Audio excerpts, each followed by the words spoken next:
The Yes. psychological side is Yeah. being considered.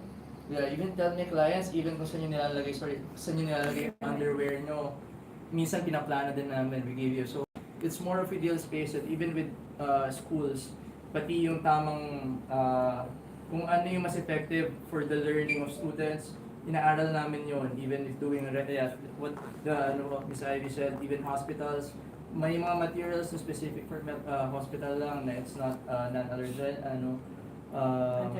antibacterial, those things.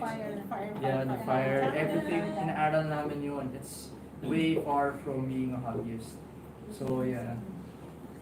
Actually, I have another question. I mean, like, you did address the stereotype that interior design is only for rich people, but like, how do you make a more inclusive profession? And then, how do you design for the people, especially since, I mean, I know that there are like government contracts involved, etc. But yes, please. How do you Yeah. design for Yeah, actually now we're doing an initiative to like reach out with national housing if we can also help with designing the standards of social housing, and also we want to also tap the Department of Education if we can also help in doing the classroom for the public schools to make it more yes, conducive, yeah. And yeah, and even actually, someone even told us even the prison cells, we can even like help them, like give them a more positive outlook of life, change, diba? So I mean, we have a large power, yes, po, na we can change people's perception Yeah, through to the add kids. to that, PAID is also involved with extension projects. Recently, last year, we had a collaboration with NCCA, and we had the Retaso, ano ba yun? Habang may Retaso, may trabaho, where we actually taught a community in Tanay on how upcycling can be done to their homes. And then, syempre, kasama na yung integration with interior design. And that is one way to start with the concept of sustainability with lower class groups. income? Yeah, in addition to that, when it comes to participating in government activities, PID now is part of the not committee but resource organization in revising the National Building Code. We've been attending the hearings in the Congress. So because our National Building Code needs to be updated, has been there for quite some time. So this is a progress. So we will be inputting our inputs for interior design on the National Building Code also. Thank you. Any more questions? No, I just want to share, because I remember when La Moody was launched in the Philippines in 2014, it had the same backlash then when real estate sellers are being parang required to have their license to be brokers, and it handled the PR of La Moody during that time. So I remember the same Vibe. So I can say strong vibe. Because I was the first emotional building because it's a German company. So all of the journalists were asking, why do they need to be licensed? But how about the sellers who were like just having a decent job of selling real estate properties? But look at us now. Diba? We're all dealing with licensed brokers. All licensed, like it's accepted in our culture already, no? So I think I wanna just share an insight that it's about time for the interior design industry to have that level of professionalism, to professionalize the industry, diba? So I guess my question is, aside from organizing Manila Interior Design Summit in April, and of course collaborating with the government in terms of writing the law of requiring license, what else does PID want to do in terms of really leveling up the professionalizing your industry and your profession? Okay, I'll start first. SPR. Okay, So, no, because before we start with our members, because our members are already professionals, we yeah. have to start with the market. you have to tap your market. And your market will not get you if they do not know you. And so the initiative of PIID right now is to bring out infographics. We're gonna go TikTok, YouTube, Instagram stories, informing them about IDR first, and then the code, the interior design code, because it's nice if they get snippets, 1 minute videos, information about why do you need an interior designer? What the heck is an interior designer? What's the difference between a decorator and a designer? Because decoration is part of our profession, but it's just a part, right? So PR-wise, that's our initiative. Our goal is from here on out, we will start tapping different types of markets. And it's not just the elite, it's not just, the yuppies, but also students that they should also know as early as now that, the licensed profession is important and vital. So that's for PR side, right? It's So not all are really requiring license for interior design. yes, there is an RA 10350. Look it up on Google. It's the Interior Design Act Both, yeah. of the Philippines. So we are a regulated profession. Actually, just to add, the first law was approved in 1998. Yes, It was RA 8534. And then it was revised, it became 10850. And then what Eric was saying with regards to collaboration with the government, it's actually to have our recognition and signature and seal recognized in the plans of municipalities. Yeah, that's actually one of our challenges. Kasi, It's already in the law. it's just yeah, the it's in the implementation. yeah. We have to implement kasi most of our projects we can't actually sign.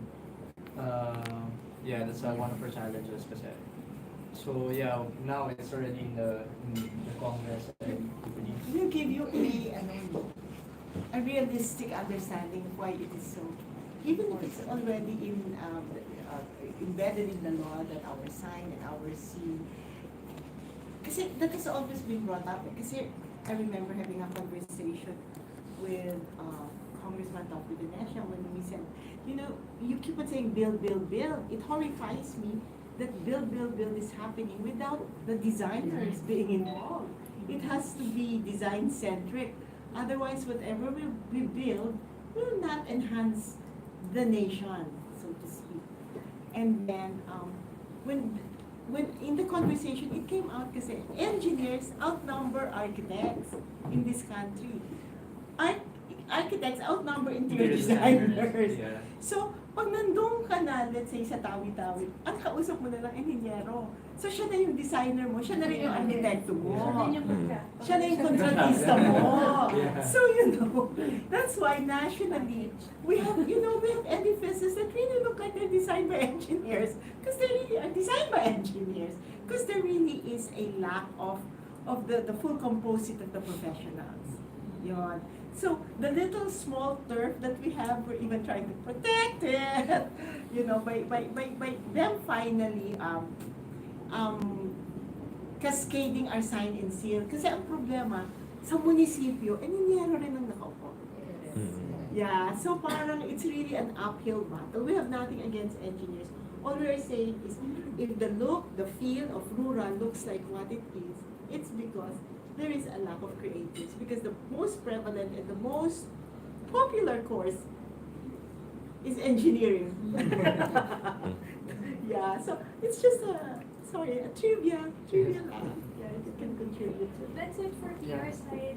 More visibility publicly, and it's not just within our circle, but outside. So I'm turning over to the others. Yeah. Additional to what Maureen asked, the next goals for this is the reason why we're doing the Manila Interview Summit. It's just a start up of how we want to do it after. That's why on the gala night we are inviting the government officials. So the reason why we're inviting the government officials is we want to give our hand. Let's say for the National Housing Authority, we can help in designing the socialized housing. And yeah, even the DepEd with different local organizations, we can help them in giving standards that will enhance more the efficiency of even the government offices. They need mas efficient kasi if it's designed by interior designers kasi we plan spaces na which is what dapat magkatabi.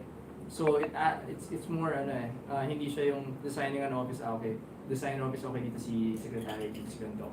May tamang flow yan. So we even design those things. And also we are inviting the developers. So we want to open the topic, the possibility that may to require interior designers in all the developments kasi yes, well, licensed interior designers para may check and balance with the and may liability with it's not just it's maganda pero it won't last long. Pero if you hire interior designer, you know it's maganda and it's functional. So yeah, because we deal with form and function. So yeah, and also we have influencers invited also to help us educate the people about the organization. And yeah, that's it. So and we'll be having more projects actually because we have a continuous seminars about design and hopefully our goal is to be known globally, the organization, known to be a global organization of interior design. One of the things that we all agreed at the beginning of our term was that for our CPD deliverables, it's intentionally educational, not only for the new practitioners but also for the seasoned practitioners. Our goal is not for compliance, but for interest. Maski na ubus mo na yung 15 points mo, ganado ka pa rin. Because our speakers are so compelling. It's truly continuing education. So to answer your question, we hope, because this is said with full sincerity, that whatever we do, the intention is to just raise the level of professionalism among our peers in interior design as the only professional organization for interior design. Actually, Yes. You talk a lot about liabilities. Like I understand how there could be liabilities. I mean, you're dealing with structures, but for the organization, what can you do to like airing interior designers? For the airing, Yes. you know, it's sensitive. The letter you might have received was crafted by chat forest. No, I mean with interior designers who are liable for things like I don't know. Do you have like hearings internally? Yeah, there are. Yes, definitely. There are. Yeah, the moment you claim you are and you say it's a criminal offense. Right? Actually, if you're caught practicing without a license, you'll be jailed. You'll be jailed. Yeah. I said it there. It's there actually in the law. It's in the law. Yeah, oo. Yeah. Kasi can you imagine you specify the wrong baluster? Tumawa lang yung tao, namatay. Kasi wala kang supports. Yeah. I mean, oo, meron. Yeah, there is, yeah. And kami naman, we don't want to be so upfront and inaaway sila. That's why we're trying to be With subtle. public. No, I mean within members. Yes. Yeah, yeah. There are also Yes. internal. There will be Among the there will be members. Professional ethics also. Yeah, there's a we deal with professional it ethics. internally. Yeah, there's internal Yeah. discussion centers. Yeah, that's why the organization is also here. So we Yeah. don't really persecute them right away or whatever. We Yeah. try There to are do it hearings. within the bounds of. Kaya maganda rin na if you hire a licensed interior designer, kasi for sure connected siya sa organization. Yeah, pwede pwede siyang siyang kung may Yeah. reklamo The client kayo, can actually Yeah. call us. madaling ireklamo. Yes. Yes. That's why we have a May website. liability. And the website will be open to clients to look. Kasi in Facebook, if you look, there's like interior designers, architects, and contractors group. And then every day there will be, under my arm pa lang po to, I have members working under me, policing online. Kasi every day, there are around 10 posts looking for an interior designer. And there are so many replies showing their Facebook group, their portfolio, and all. So what do? Our members would give the code, would would let them know that you should hire an interior designer because this.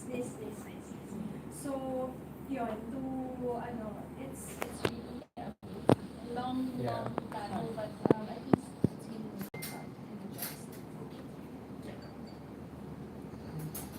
So I have a question. So you mentioned right that people on Facebook groups are looking for interior designers. So will your app be able to address that issue? Like, is it something like from my understanding, it's a directory, right, of all your members, all the licensed interior designers. So as a public, like if I want to have something designed, I can just download the app and.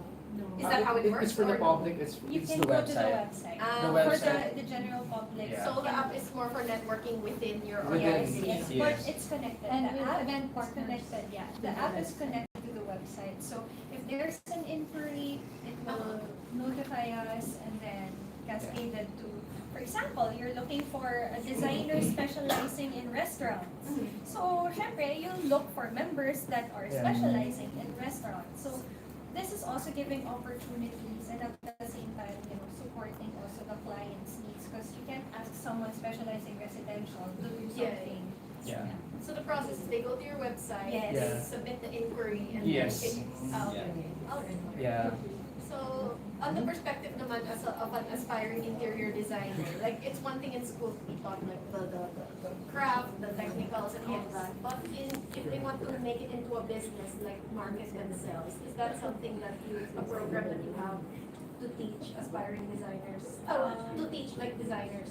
Interior, How- licensed interior designer. Yeah. Yeah. Do you have any programs for that?